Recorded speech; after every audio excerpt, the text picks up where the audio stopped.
E aí, Galileu, bora terminar aquele papo irado de queda livre com os gráficos que a gente começou no vídeo passado? Aí sim, Jota, gostei da animação, bora? Me acompanhe nessa tabela e no movimento do objeto em queda livre, abandonado a partir de uma altura de 45 metros, no local onde a aceleração da gravidade tem módulo de 10 metros por segundo ao quadrado, conforme discutimos no vídeo anterior.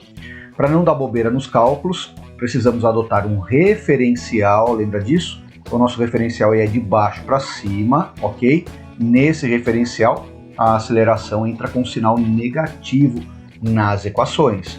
Voltando aí para a tabela, temos que V é igual a V0 mais AT, essa é a função horária da velocidade, onde V é a velocidade num instante qualquer, V0 é a velocidade inicial, A é a aceleração da gravidade e T é um instante qualquer.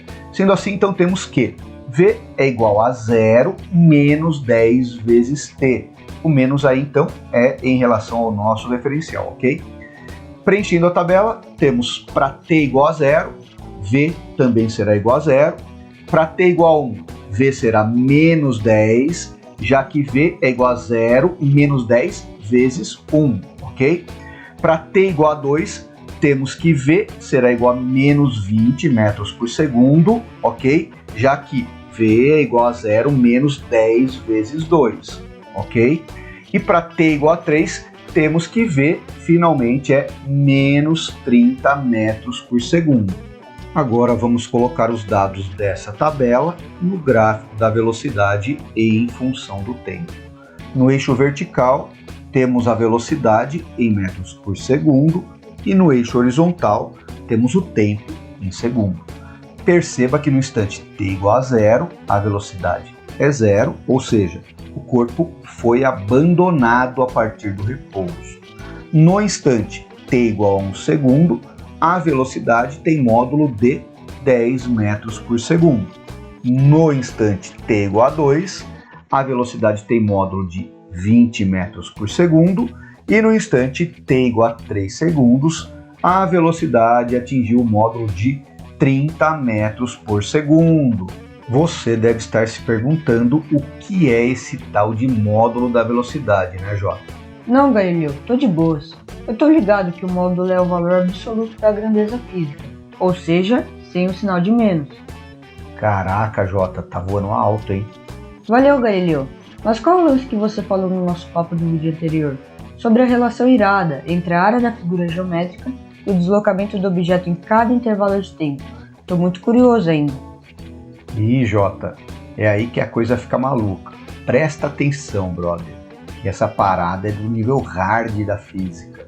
Mas antes de mergulhar nessa relação entre a área do gráfico e o deslocamento, vamos descobrir qual é a velocidade escalar média desse objeto em cada intervalo de tempo de 1 segundo.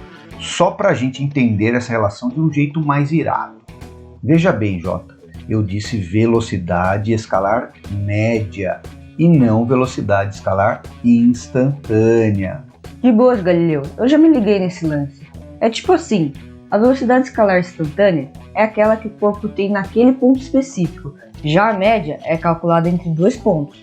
E no caso do movimento uniformemente variado, ou seja, no caso de uma aceleração constante, dá para pegar a média aritmética das velocidades instantâneas desses dois pontos. Isso é o tipo de coisa que, quando a gente aprende, fica tatuado na alma. Ô louco, Jota, detonando! É isso aí, cara, segue o fluxo. Bora analisar a próxima tabela então. Bora? Beleza, então. Na coluna da esquerda aí na tabela temos o intervalo de tempo e na coluna da direita temos o cálculo da velocidade escalar média como sendo a média aritmética das velocidades instantâneas. Então pega aí a coluna da esquerda e se liga só, velho. Entre 0 e 1 segundo temos uma média que é igual a 10 mais 0 dividido por 2. 10 é a velocidade no instante t igual a 1, 0 é a velocidade no instante t igual a 0, o que dá uma média aí de 5 metros por segundo. Na sequência, temos aí o intervalo entre 1 e 2 segundos. 10 é a velocidade no instante t igual a 1, 20 é a velocidade no instante t igual a 2, o que dá uma média aí de 15 metros por segundo. E no intervalo final, entre 3 e 2 segundos aí, temos uma média que é igual a 20 mais 30 dividido por 2.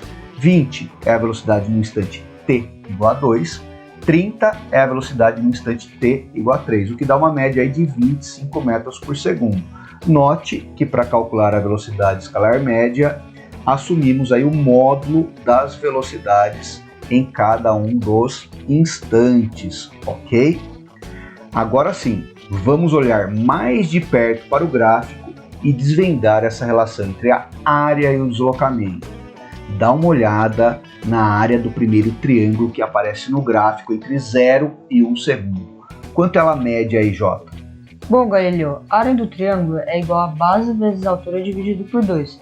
Então, nesse primeiro triângulo, temos 1 vezes 10 dividido por 2, que é igual a 5. Isso aí, Jota.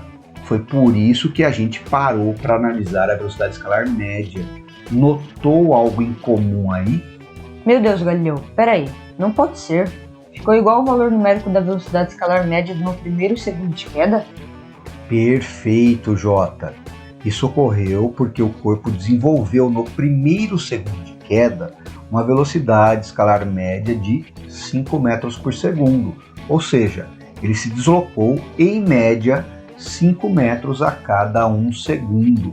Diz aí, genial, hein? Agora se liga, no próximo intervalo de tempo de 1 segundo, temos 3 triângulos, todos com áreas iguais a essa que você acabou de calcular. Ou seja, nesse intervalo de tempo, o corpo se deslocou 15 metros. Portanto, a sua velocidade escalar média foi de 15 metros por segundo. Espera aí, Galileu. No outro intervalo de 1 segundo, temos 5 triângulos. Portanto, 5 vezes 5 é igual a 25. Ou seja, o deslocamento do corpo foi de 25 metros. Logo, sua velocidade escalar média nesse intervalo de tempo foi de 25 metros por segundo. O que isso significa? Significa que descobrimos uma relação matemática na natureza do movimento dos corpos em queda livre. Temos aí uma sequência de números ímpares consecutivos que representam a quantidade de áreas estabelecidas pelo primeiro triângulo no gráfico da velocidade em relação ao tempo. Portanto, cada conjunto de áreas corresponde ao deslocamento do objeto naquele intervalo de tempo. Perceba aí que no primeiro intervalo de tempo de 1 segundo, o objeto se deslocou 5 metros. No segundo intervalo de tempo, também de 1 segundo, o objeto se deslocou 15 metros. E no terceiro intervalo de tempo, ele se deslocou 25 metros. Isso quer dizer que no próximo intervalo de 1 segundo, teríamos 7 triângulos, ou seja, 7 vezes 5 é igual a 35. Portanto, o objeto teria se deslocado 35 metros.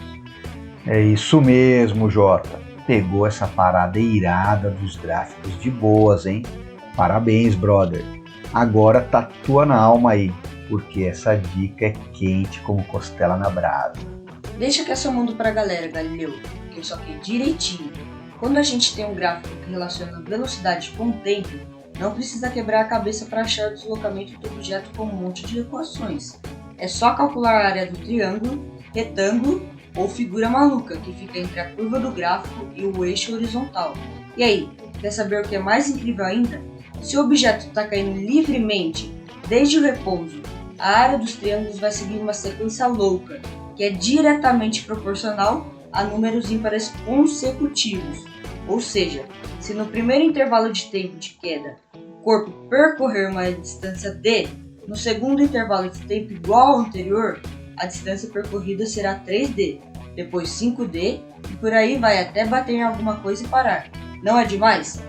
Ah, e para quem chegou aqui agora e está meio perdido, é só assistir o vídeo anterior que a gente bate o papo por lá sobre as ideias iniciais da queda livre. Pô, Galileu, valeu!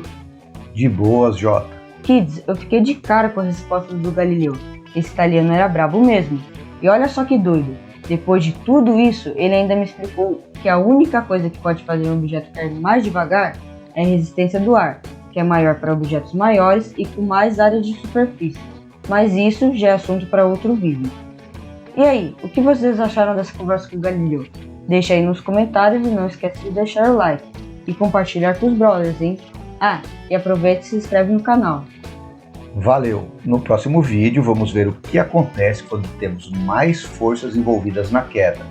Fiquem com Deus e que a força esteja com vocês.